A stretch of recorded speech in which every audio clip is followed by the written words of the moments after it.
Hello guys, स्वागत है आप सभी का हमारे इस चैनल इंग्लिश यान में। आज के हमारे इस वीडियो का टॉपिक है कुड बी, कुड हैव और कुड हैव बीन। वीडियो में आगे बढ़ने से पहले आपसे एक रिक्वेस्ट है कि अगर ये वीडियो आपको समझ आ जाती है तो इस वीडियो को ज़रूर अपने फ्रेंड्स और फैमिली के साथ में ज़्यादा से ज़्यादा शेयर कीजिएगा, क्योंकि ये टॉपिक बहुत ही इम्पॉर्टेंट और यूनिक है। ओके, तो चलिए गाइस वीडियो में आगे बढ़ते हैं। तो गाइस सबसे पहले हम सीखेंगे कुड के प्रयोग को। कुड के दो प्रयोग हम देखेंगे। सबसे पहले कुड के पहले प्रयोग को देखते हैं। तो देखिए, जिस किसी भी हिंदी वाक्य में आपको दिखाई दे सका, सकी, सके या फिर पाया, पाई, पाए, वहाँ हमें कुड का प्रयोग करना है। ओके, जैसे कि फॉर एग्जाम्पल वे पहुँच सके या फिर वे पहुँच पाए। ठीक है, यहाँ देखिए इस हिंदी वाक्य में सके या पाए आया है, इसलिए हमने यहाँ कुड को यूज़ किया है। वे पहुँच सके या वे पहुँच पाए, इसे कहेंगे दे कुड रीच। रीच का मतलब है पहुँचना। अब अगर इसी वाक्य को हमें नेगेटिव वर्जन में बनाना है तो सिंपली हम क्या करेंगे, कुड के साथ नॉट लगा देंगे। वे नहीं पहुँच सके, they could not reach, they could not reach. तो इस तरह कुड के पहले प्रयोग का स्ट्रक्चर होगा subject plus could plus V1, यानी कि वर्ब की फर्स्ट फॉर्म। ओके, बहुत ही आसान है। चलिए अब कुड के दूसरे प्रयोग को देखते हैं।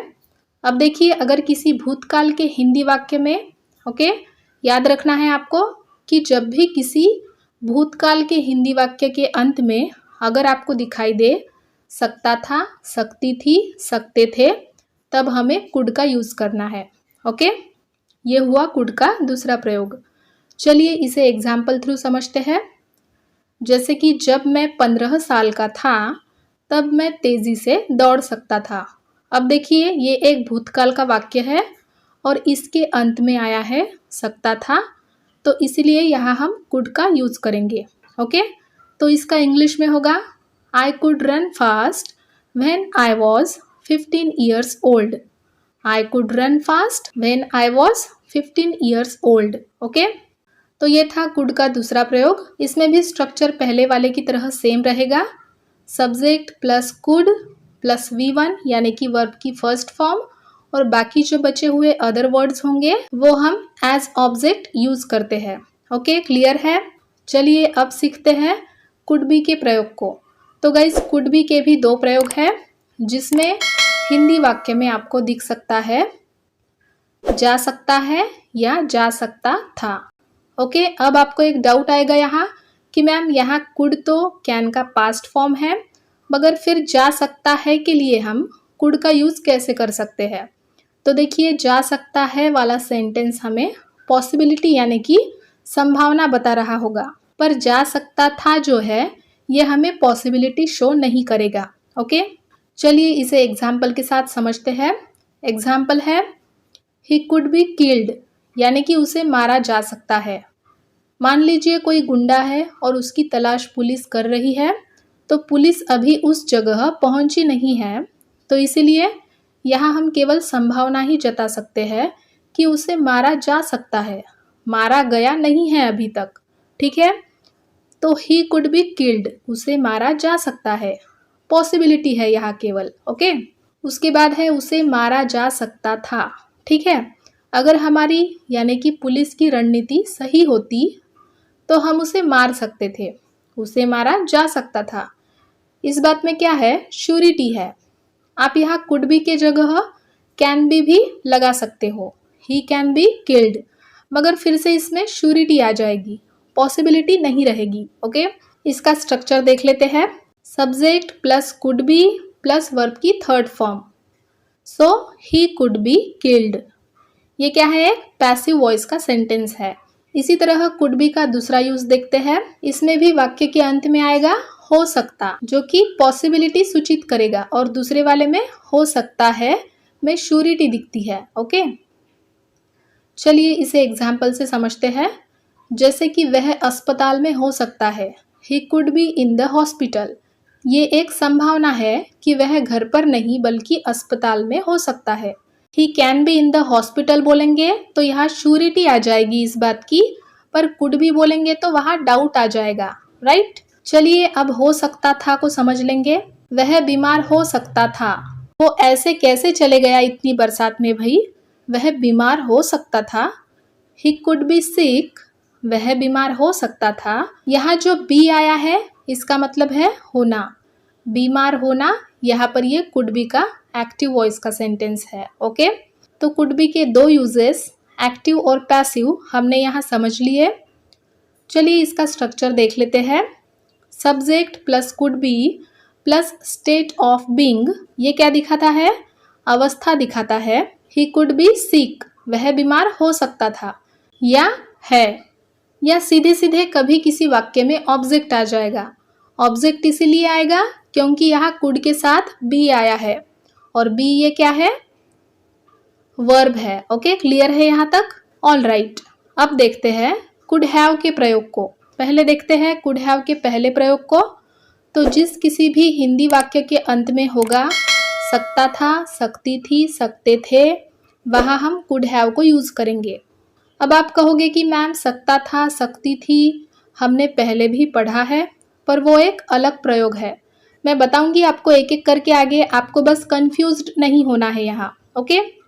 अब कुड हैव की खासियत यह है कि ये वाक्य में आपको क्षमता दिखाता है, यानी कि कोई काम किया जा सकता था लेकिन नहीं किया गया, इस बारे में बताता है। एग्जाम्पल देखते हैं। वह मुझे बता सकता था, ही कुड हैव टोल्ड मी, वह मुझे बता सकता था, क्यों नहीं बताया, है ना। ही कुड हैव टोल्ड मी, किसी काम को कोई कर सकता था पर क्यों नहीं किया। देखिए सकता था दिख रहा है यहाँ लास्ट में, है ना, इस तरह से। एक और उदाहरण मैं आप लोगों को देती हूँ। वह वहां जा सकता था, he could have gone there, वह वहां जा सकता था, क्यों नहीं गया, राइट। इसका भी स्ट्रक्चर देख लेते हैं। Subject plus could have plus V3 यानी कि वर्ब की third form, and then object. Subject plus could have plus V3 plus object. He could have told me. चलिए कुड हैव के सेकेंड यूज को सीख लेते हैं। जब किसी वाक्य में आएंगे रख सकता था, रख सकती थी या रख सकते थे, तब भी यूज होगा कुड हैव। यहाँ हैव जो है मेन वर्ब यानी कि मुख्य क्रिया की तरह काम करेगा रखने के सेंस में, ओके। एग्जाम्पल देखिए इसका, जैसे कि आप अपने जेब में कुछ फल रख सकते थे। इतनी धूप में आप घूम रहे हो, आपको लू लग सकती थी, आप अपनी जेब में एटलीस्ट कुछ फल तो रख ही सकते थे, है ना। You could have some fruits in your pocket, you could have some fruits in your pocket. Could have, have, you could have some fruits in your pocket, आप अपनी जेब में कुछ फल रख सकते थे।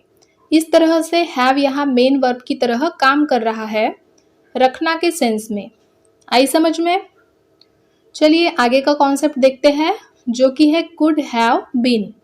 इसके हिंदी वाक्य के अंत में आपको दिखेगा हो सकता था, हो सकती थी या हो सकते थे। फॉर एग्जाम्पल, वह एक डॉक्टर हो सकती थी, इसे इंग्लिश में कहेंगे she could have been a doctor. अगर वह अच्छे से पढ़ाई करती तो क्या होता, वह एक डॉक्टर हो सकती थी। और एक एग्जाम्पल देखिए, मेरा नाम लिस्ट में हो सकता था, मेरा भी नाम इस लिस्ट में क्या हो सकता था, इसे कहेंगे my name could have been in the list, my name could have been in the list, okay. आइए देखते हैं इसके स्ट्रक्चर को। Subject plus could have been plus V3 यानी कि वर्ब की थर्ड फॉर्म, या फिर नाउन या एडजेक्टिव, या फिर सीधे सीधे ऑब्जेक्ट आ जाएगा यहाँ पर, क्योंकि यहाँ बीन जो है वो हो सकता है सीधे सीधे वर्ब की तरह काम कर रहा हो, इसीलिए डायरेक्ट ऑब्जेक्ट आ जाएगा। ओके, समझ में आ गया सभी को? तो इस तरह से गाइस आज की इस वीडियो में हमने सीखा could, could be, could have और कुड हैव बीन के प्रयोग को। सो गाइस आज की हमारी ये नॉलेजेबल वीडियो आपको पसंद आई हो तो ज़रूर इस वीडियो को ज़्यादा से ज़्यादा अपने फ्रेंड्स और फैमिली के साथ में शेयर कीजिएगा। तो आज की इस वीडियो को यही समाप्त करते हैं। मैं मिलती हूँ आपसे फिर से एक नए वीडियो में एक नया टॉपिक आप सब लोगों के लिए लेकर। So keep sharing, keep practicing, keep watching English Yarn. Thank you so much for watching this video, guys. Till then, bye bye and take care.